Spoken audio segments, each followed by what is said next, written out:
Hey, today I'll be talking about episodes 37 through 39 of The Double. Wanning wakes up and the Lees go to face their maker. Chancellor Lee pleads that his younger son is already a monk, he has no one else left. He begs for leniency, but come on, from Wanning? Finally, he has no choice but to stand up to her. He says he will go and see Chung directly to plead their case, and in the meantime, since she refuses to see reason, he has no choice but to go against her. I mean, yeah, if you're gonna die anyway, might as well take a gamble on possibly living. This is when Shun arrives, telling them to dismiss their guards. They've all been tricked. Shun, it seems, had some suspicions about Wanning's miracle pregnancy and was looking into medicines that might have had this effect. His man found one that seems to be the culprit. It causes bloating, pregnancy pulse, all the telltale signs culminating in a miscarriage-like effect 1 month later. He presents the medicine, explaining how it was used to make them all think Wanning was pregnant. Her food is tested stringently, so he even figured out that she must have ingested it during Consort Lee's birthday party. And we all know how close the princess is to Duke Su and Ali. The Lees have been saved from the chopping block. There are bigger things to deal with now. And oh boy, the Wanning who was this angry with Shui Li just for being happy now has an actual grudge against her? That does not bode well. Wanning sends a message to Chung telling him to prepare his troops to attack. Even knowing this has all been a trick, Wanning still wants to live in delusion for a little bit longer.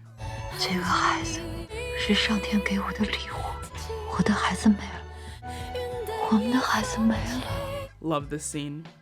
The message from Wanning has come at the perfect time for Chung, as with their gold mine closed, they are running low on rations. But now they've got the reinforcements of the Longwu army and Wanning telling them to come on in. Say no more. We flash back to a time just after the previous emperor's death. He had passed the throne to his son, our current emperor, who as we saw was just a child at the time. Chung thought his father was wrong to give the position to his little brother over him after all the sacrifices he'd made. Chung attempted to assassinate his brother to take the throne, but was stopped by General Xiao, who was able to hold him off with the threat of the Longwu army. Oh, so that's what he meant when he said he should have killed him when he had the chance. Yeah dude, attempted assassination with ironclad proof? Forget ensuring a smooth transition, get rid of that man. Also, maybe the emperor was told this at some point and that's why he knows to distrust his brother. Since then, Chung bided his time until he could get rid of General Xiao, and then bided his time some more until now. He's at long last ready to take what should always have been his. He promises his men that all the sacrifices they've made are finally to be repaid. Back at home, everyone in the know is preparing for war. Shun tells his mother and sister to pack up and head back to their hometown, and Duke Su and Ali prepare themselves for what's coming. The starting move comes as the emperor gets a message from his big brother. Chung says he's bringing home a bevy of hostages they've managed to capture up north. As the captives could be dangerous, they of course need to bring enough troops to keep them in line. It's a flimsy excuse, but at least strong enough that the emperor can't really reject it, unless he outright accuses him of coming here to start a rebellion. Chung is a decorated war hero. He's worked hard to make sure his reputation is spotless. He's betting on the emperor being unable to accuse him of anything, and he's right. 那就坐以待毙嘛. 5 days later, the capital prepares for their unfriendly visitors. Chung has arrived just outside of the capital with his men, and before entering the palace, he's greeted with a surprise visitor. Oh. So, Shun is the one who came up with the plan of pretending they were transporting captives, and Chung seems to like him almost as much as his sister does. Shun has come to him with another plan, which he thinks is the best way to start the war while still keeping his hands clean. Chung wants to come into power, ideally, without the stain of being a brother-killing traitor, and Shun knows how he can do it. 杀了公主，嫁祸皇帝. Dude, that's his sister. Chung doesn't kill him, but makes it clear he has no interest in spilling his little sister's blood, only his little brother's. But he admits the plan is actually a good one. They can use it. All they have to do is fake Wanning's death. Shun agrees to have Wanning take a fake death potion. If the plan goes accordingly, she will never be able to show her face again in public, something she would certainly never agree to. So they decide not to tell her. That would be insane. Imagine waking up after being drugged and then being told you're dead now and can never go out in public. Hell no am I going along with that. In exchange, Shun asks for something we don't see, and Chung heads to the palace.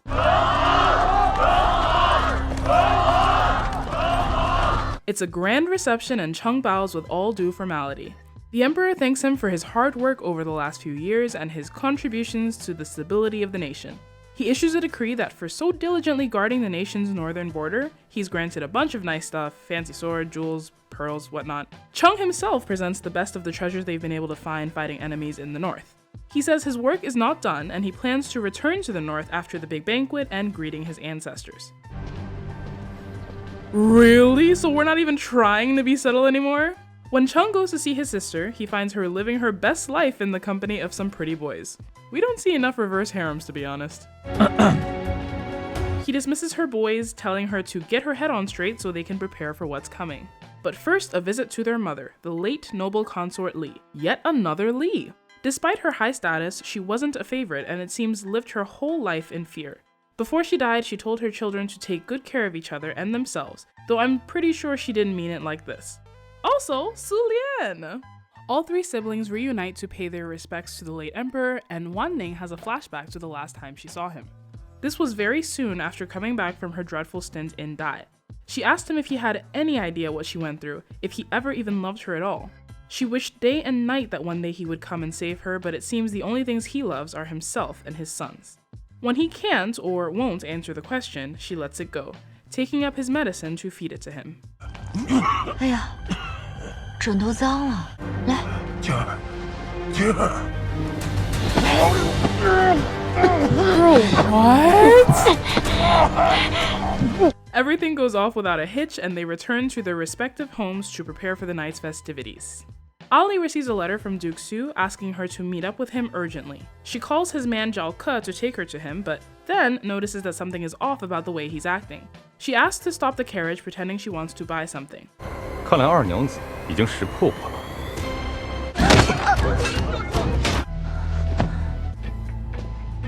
Not the face you want to see when you wake up. I know there's a rebellion brewing, but I cannot believe there wasn't some kind of plan in place for this. You knew Princess Wanning would be coming after you. What if instead of twirling, she decided to just stab you to death right here and now? Also, so that's why he didn't betray them.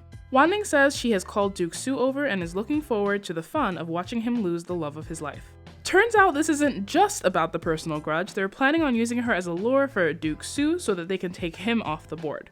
Chung is not sure if Su knows about his hand in killing his father, but Su is still a formidable enemy and it's better if he's dealt with early. The real Zhao Ke, who was knocked out, comes to report to Duke Su that Ali has been captured. Su decides to go after her alone, telling his men to proceed as planned if he doesn't make it back. 大战在即，主帅怎能擅离职守？ Grandpa says he will save Ali, and they may not be close, but Duke Su at least thinks highly of his fighting prowess. He tells Grandpa to be careful. Meanwhile, Ali is visited by Shun. He tells her he is here to rescue her, and I am having a stroke. She asks him why, even if he had no choice but to get rid of her, why couldn't he just explain it to her and let her run away? There would always have been the danger of her coming back and incurring Wanning's wrath, but surely that would have been better than killing her. Shun doesn't have any answers except that everything is Wanning's fault and then surprise chloroform! 睡醒就好了。 Everyone keeps saying that and it's never true. I just can't with Shun. What a tool! What is he thinking here? To run away with her? Dude, it's over! You're not getting that life back. All that said, I 100% buy that he would be this delusional. Like I've been saying, I'm fully satisfied with how his character was written. I mean, I don't support him, but I get it, and I love him as a character. And Wanning as well. With every flashback, we understand more of just how broken she is as a person. She reminds me of Yuan in the sense that she's the kind of person that makes you wonder if they ever even had a chance of leading a normal life after all they'd been through. I like these kinds of villains because they make you sympathize or at least understand why they became the way they are. You don't have to condone it, but I think it's a lot better than just, I love evil. Today's episodes were filled to the brim with endless flashbacks and setting up for what's to come. It feels almost like everyone is filming their own separate films. Jung is filming a family drama now, lamenting not taking better care of his wife and kids, wishing he hadn't always prioritized work, asking his mother to look out for everyone if he doesn't make it back. And then we cut back to our war film with political intrigue. And don't forget the buddy cop movie with Duke Su's guys. Consort Li and the Emperor are filming a daytime romance show. My love, you must go. It's not safe. No, my love, I could never leave you. SuLian and Duke Su are filming two completely separate family revenge epics, while Wanning is 100% in soap opera land. So much fun. I didn't have the patience to stop and record and was excited to see the end, so I went ahead and watched. So no more predictions from me, just know it's great. Till next time, thanks for watching.